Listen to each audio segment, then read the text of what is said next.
अब भाई माई बाप ये सब तो तुकबंदियां हैं। वो ए टू जेड के नेता हैं माइनस यम, है ना। माइनॉरिटी की उनको जरूरत नहीं है, बड़े नेता वो बन गए हैं। ये लोग अवसर चाहते हैं गद्दी में बैठना। जिस माई के सहारे लंबे अरसे तक उन्होंने सियासत की है, उस माई की दुर्गत क्या है। हमने एक शेर पढ़ा था मरहूम शहाबुद्दीन के बारे में कि राजद का और शहाबुद्दीन साहब का ताल्लुक क्या रहा। लोग ये जानते हैं कि राजद की हुकूमत को दोबारा स्थापित करने में शहाबुद्दीन साहब का बड़ा रोल रहा। वसूल भी हो चुका, लोग कफना चुके। जिनके खातिर मरे वो ये कहने लगे मरने वाले से अब रिश्ता नाता है क्या, कब्र तक जाना जरूरी नहीं। मांगने वाला कोई होगा तब तो आप वकालत करेंगे। अभी तो डर के मारे मेरे करीब बहुत लोग आने से घबराते हैं। लोग अवसरवाद की राजनीति करते हैं, लोग विचारधारा की राजनीति से बहुत दूर हैं। अगर विचारधारा की राजनीति होती तो बिहार में नंबर 1 पार्टी अब तक MIM हो गई होती। जाति आधारित जो गणना हुई है, दलित का कोई नेता भी बोल सका पार्टी के भय से कि SC और ST की 4,11,000 नौकरी में उनकी 1,20,000 की नौकरी खत्म हो गई। कोई दलित नेता भी बोल सका आज तक?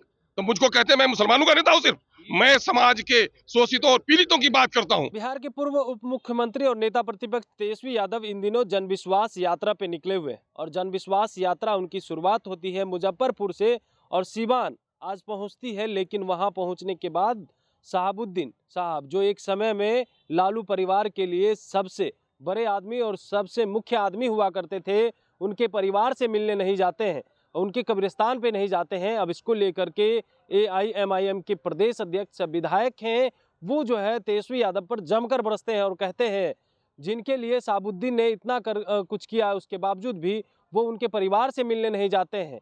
अगर हिना साहब हमारी पार्टी से आते हैं तो हम उन्हें लोकसभा का चुनाव सीवान से लड़ाएंगे।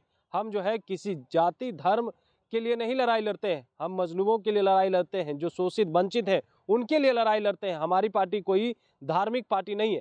क्या कुछ कह रहे हैं अख्तरुल ईमान? सबसे पहले आप वो सुने। देखिए, बिहार के गरीब लोगों के टैक्स के पैसे से 500 करोड़ रुपए बाजाप्ता विधानसभा में पारित करके खर्च किए गए जाति आधारित गणना के लिए, और पूरा जो मशीनरी लगी है तो मैं समझता हूं कि कम से कम 5,000 करोड़ रुपया इसमें खर्च हुआ है। और मसला ये हुआ है कि अभी जो रिपोर्ट सामने में आई है वो कच्चा मकान, पक्का मकान, आए पढ़े लिखे लोग तो जाने दीजिए। बिहार में सरकारी नौकरियां 20,49,000 है, उसमें SC की हिस्सेदारी होती है 4,11,000 की, उनको 2,91,000 नौकरी दी गई। और मुसलमानों की हिस्सेदारी 3,68,000 होती है और उनको 1,73,000 नौकरी देकर 1,95,000 नौकरी से वंचित रखा गया। तो जिस समुदाय के लोग प्रशासन में नहीं होंगे उस समुदाय का उत्थान हो सकता है? लगता है ये सरकारें, चाहे ये 17 महीने में तेजस्वी जी रहे हों या इन 30-32 सालों में चाहे राजद, कांग्रेस, जदयू, भाजपा सब लोग रहे हों, सबके दिल में है खोट। सबने मिलकर दिया है SC और माइनॉरिटी के लोगों को चोट, और सब लोगों ने ये नौकरी हमारी खाई है, इसलिए इनको इनका हिसाब देना पड़ेगा। वरना बिहार सरकार से मुतालबा है, नीतीश कुमार जी से मुतालबा है कि अगर सुशासन की सरकार कहते हैं, इंसाफ का दावा करते हैं, तो आप स्पेशल कोई प्रावधान निकालिए कि जो लोग नौकरी से वंचित रह गए हैं उनको सरकारी नौकरी में हिस्सा दीजिए। तेजस्वी यादव यात्रा पर है, माई समीकरण के साथ साथ बाप समीकरण पर भी बात कर रहे हैं। अब भाई माई बाप ये सब तो तुकबंदियां हैं। वो A to Z के नेता हैं माइनस यम, है ना।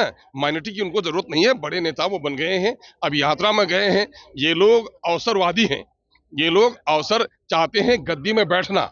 जिस माई के सहारे लंबे अरसे तक उन्होंने सियासत की है, उस माई की दुर्गत क्या है। मैं तो ये बता रहा हूं कि जिनकी नौकरी 3,68,000 होनी थी, इन 30-35 सालों में उनकी नौकरी 1,73,000 देकर 1,95,000 से वंचित रखा गया। उर्दू के टीचर डंडे खा रहे हैं, उर्दू के संस्थान बंद हो रहे हैं, उर्दू की किताबें छप नहीं रहे हैं। पलायन करने वालों में अधिकांश संख्या अल्पसंख्यकों की और दलितों की है। तो ये लोग दलितों और अल्पसंख्यकों से किस मुंह से वोट मांगेंगे? ये तो बिहार की विडंबना है कि बिहार में लोग गद्दी की लड़ाई लड़ते हैं, विचारधारा की लड़ाई समाप्त हो गई है, जनता के समस्याओं के समाधान की लड़ाई समाप्त हो गई है। अफसरशाही के बारे में जब चीफ मिनिस्टर उसको देने लगे सर्टिफिकेट, उस देश का क्या होगा? अफसरशाही आसमान पर है और नौकरशाही के नीचे बिहार दब चुका है और लोकतंत्र का चीरहरण हो रहा है। साहब को जिस तरह से तेजस्वी करोगे, आप जो है जा रहे हैं। हमने एक शेर पढ़ा था मरहूम शहाबुद्दीन के बारे में कि राजद का और शहाबुद्दीन साहब का ताल्लुक क्या रहा। लोग ये जानते हैं कि राजद की हुकूमत को दोबारा स्थापित करने में शहाबुद्दीन साहब का बड़ा रोल रहा, और लालू प्रेम के नतीजे में ही उनको भागलपुर से निकलने के बाद दिल्ली भेजा गया और वहीं मरे वो। तो मैं यही बात कहता हूं कि गुस्ल भी हो चुका, लोग कफना चुके। जिनके खातिर मरे वो ये कहने लगे, मरने वाले से अब रिश्ता नाता है क्या, कब्र तक जाना जरूरी नहीं। जिनके कब्र तक भी राजद नहीं पहुंची है, उनकी बेवा के बारे में सोचेंगे ये लोग? ये तो ख्वाब की बात है। सर आप लोग हिना साहब को सर अपनी पार्टी में लाने के लिए भाई हम लोग हर दलित को, हर शोषित को, पीड़ित को, वंचित को, बिहार में न्याय की लड़ाई लड़ने वालों को आमंत्रित करते हैं कि आइए, बिहार में अब तक सत्ता को आपने बनाने के लिए वोट दिया, अपनी तकदीर संवारने के लिए वोट नहीं दिया। आइए अपनी तकदीर संवारने के लिए, अपने नस्लों की तकदीर को संवारने के लिए, बिहार में न्याय को स्थापित करने के लिए आइए और हमारा साथ दीजिए। जो आए उनका वेलकम है। सीवान लोकसभा से आप टिकट देंगे हिना साहब को? मांगने वाला कोई होगा तब तो आप वकालत करेंगे। अभी तो डर के मारे मेरे करीब बहुत लोग आने से घबराते हैं। लोग अवसरवाद की राजनीति करते हैं, लोग विचारधारा की राजनीति से बहुत दूर हैं। अगर विचारधारा की राजनीति होती तो बिहार में नंबर 1 पार्टी अब तक एमआईएम हो गई होती। एमआईएम के विचारधारा से लोगों को बड़ा डर लगता है, क्योंकि एमआईएम इंसाफ की बात करती है और जिन लोगों ने अपने हिस्से से ज्यादा लिया है उनको डर लग रहा है। हम तो दलितों के उत्थान की बात करते हैं, शोषितों, पीड़ितों, वंचितों के न्याय की बात करते हैं, और ये बात सबको कहना आसान नहीं है। ये बात ये नहीं कर सकते। अरे भाग क्यों जा रहे? कितने साल भागे? भाग क्यों जा रहे?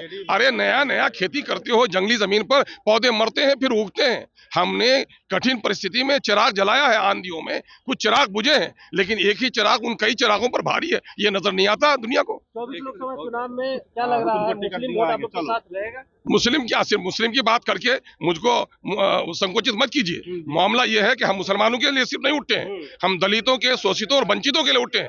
कोई माई का लाल बिहार में अभी तक बात किया? जातीय आधारित जो गणना हुई है, दलित का कोई नेता भी बोल सका पार्टी के भय से कि एससी और एसटी की 4,11,000 नौकरी में उनकी 1,20,000 की नौकरी खत्म हो गई? कोई दलित नेता भी बोल सका आज तक? तो मुझको कहते हैं मैं मुसलमानों का नेता हूं? सिर्फ मैं समाज के शोषितों और पीड़ितों की बात करता हूं। एमआईएम शोषितों, पीड़ितों, वंचितों, महरूमों और मजलूमों की बात करती है। इसलिए आप किसी समुदाय की पार्टी मत कहिए इसे। अरे बी टीम, बेशरम लोगों की बातों का क्यों यार करते हो?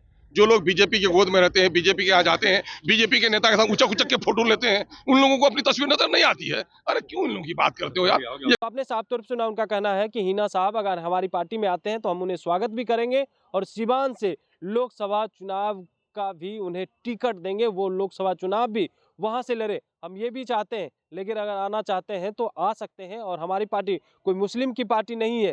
तेजस्वी यादव ने सिर्फ वोट लेने का काम किया है, उन्होंने मुसलमानों के लिए कुछ भी नहीं किया। उनकी पार्टी ने अब तक मुसलमान के लिए कुछ नहीं किया है, लेकिन हमारी पार्टी सभी के लिए सब कुछ करेगी। Kamlesh Kumar, live Bihar, Patna. Live Bihar YouTube पर सब्सक्राइब और फेसबुक पर लाइक जरूर करें।